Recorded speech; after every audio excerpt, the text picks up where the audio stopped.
बिहार में चुनावी माहौल पूरी तरह गर्म है और इस बार छपरा सीट ने राजनीतिक हलकों में सबसे ज्यादा चर्चा बटोरी है।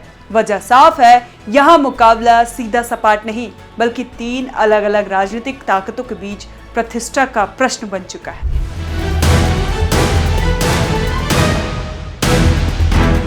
छपरा की सियासत हमेशा से राज्य की दिशा तय करने में अहम रही है। यही कारण है कि दल और उम्मीदवार दोनों इस क्षेत्र को लेकर कोई भी जोखिम लेने के मूड में नहीं है। इस बार न सिर्फ नेताओं की रणनीतियां बदली है बल्कि जनता की प्राथमिकता भी बदली नजर आ रही है। लोग साफ कह रहे हैं कि ये चुनाव सिर्फ जीत हार तक सीमित नहीं रहेगा, यह तय करेगा कि आने वाले समय में यहाँ किसकी नीतियों और किसकी नेतृत्व क्षमता पर भरोसा किया जाएगा।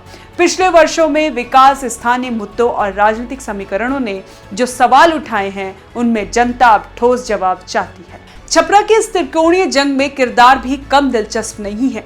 एक तरफ खेसारी लाल यादव, भोजपुरी सिनेमा के सुपरस्टार, जिनकी लोकप्रियता गांव गलियों से लेकर सोशल मीडिया तक फैली है, जनता के दिल में जगह है, लेकिन सियासत में अब तक सफर नया है, लोग कह रहे हैं। खेसारी का जलवा तो है, पर क्या राजनीति में भी उनका जादू चलेगा, ये बड़ा सवाल है। दूसरी तरफ है छोटी देवी, बीजेपी की उम्मीदवार जो जमीन से जुड़ी, अनुभव में पुरानी और संगठन में गहरी पकड़ रखने वाली नेता है। उनके पास ना फिल्मी चमक है, ना सोशल मीडिया का शोर, लेकिन उनके पास वो मूक जनाधार है जो अक्सर चुनाव के दिन मतपेटी में चमत्कार कर दिखाता है। और तीसरे मोर्चे पर है जयप्रकाश यादव, जन स्वराज के कैंडिडेट। जयप्रकाश यादव का नाम छपरा की राजनीति में पुराने खिलाड़ियों के तौर पर लिया जाता है। वो जानते हैं कि जनता कब क्या सुनना चाहती है और कब किस तरफ हवा मोड़नी है। इन तीनों के बीच मुकाबला इतना कांटे का है कि हर वोट, हर बूथ और हर चेहरे की मुस्कान अब सियासी मायने रखती है। गांव की चौपालों से लेकर शहर के चौक तक चर्चा बस एक है, छपरा में कौन मारेगा बाजी। क्योंकि ये सीट सिर्फ एक विधानसभा सीट नहीं, ये सियासी नब्ज है जहां से बिहार की राजनीति की दिशा तय होती है। यहाँ जीत सिर्फ ताज नहीं देगी बल्कि बिहार की सियासत में नया चेहरा, नई कहानी और नई पहचान गढ़ेगी। हालांकि छपरा में भाजपा के लिए चुनौती सिर्फ खेसारी लाल यादव की स्टार अपील तक सीमित नहीं है। असली सिरदर्द तो घर के भीतर से उठ खड़ा हुआ है।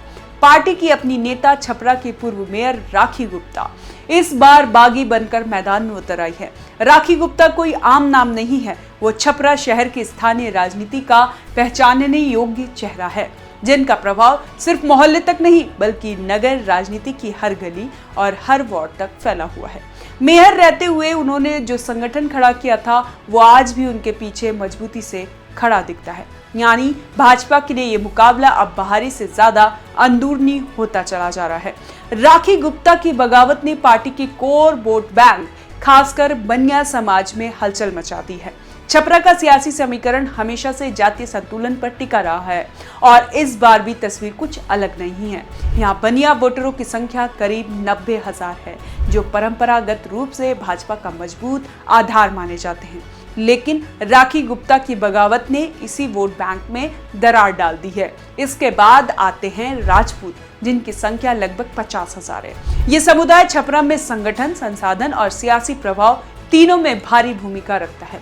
राजपूत मतदाता आमतौर पर सत्ता के साथ खड़े रहते हैं, लेकिन इस बार उनमें भी मौन, असंतोष और नई सोच की झलक देखने को मिल रही है। यादव समुदाय जो करीब 45,000 वोटरों के साथ हमेशा से आरजेडी की रीढ़ रहा है, इस चुनाव में भी तेजस्वी यादव के नाम पर कंसोलिडेट दिख रहा है। और यही वजह कि खेसारी लाल यादव की लोकप्रियता का सबसे बड़ा लाभ इस वर्ग के भीतर ही देखा जा रहा है, क्योंकि वह यादव समाज से आते हैं और युवाओं में उनकी पकड़ जबरदस्त है। मुस्लिम मतदाता चुनाव का साइलेंट कार्ड है, जो अक्सर निर्णायक क्षणों में पूरा समीकरण पलट देते हैं। उनका झुकाव इस बार किस ओर होगा, ये अब तक स्पष्ट नहीं, लेकिन सूत्रों का कहना है कि खेसारी की छवि और छोटी देवी की सादगी दोनों ही इस वर्ग में कुछ हद तक असर डाल रही है। बाकी करीब 22,000 मतदाता अनुसूचित जातियों और अन्य समुदाय के हैं, जो अक्सर स्थानीय मुद्दों, उम्मीदवारों की छवि और आखिरी दिनों के माहौल के आधार पर निर्णय लेते हैं। कुल मिलाकर छपरा की तस्वीर बेहद जटिल है, जहां हर जाति, हर समुदाय और हर चेहरा अपने अपने हिसाब से सियासी गणित जोड़ रहा है। यहाँ जीत किसी एक लहर से नहीं बल्कि सूक्ष्म समीकरणों और बारीकी रणनीतियों से तय होगी। आपको क्या लगता है, हमें कमेंट कर जरूर बताएं और देखते रहें ONOG इंडिया।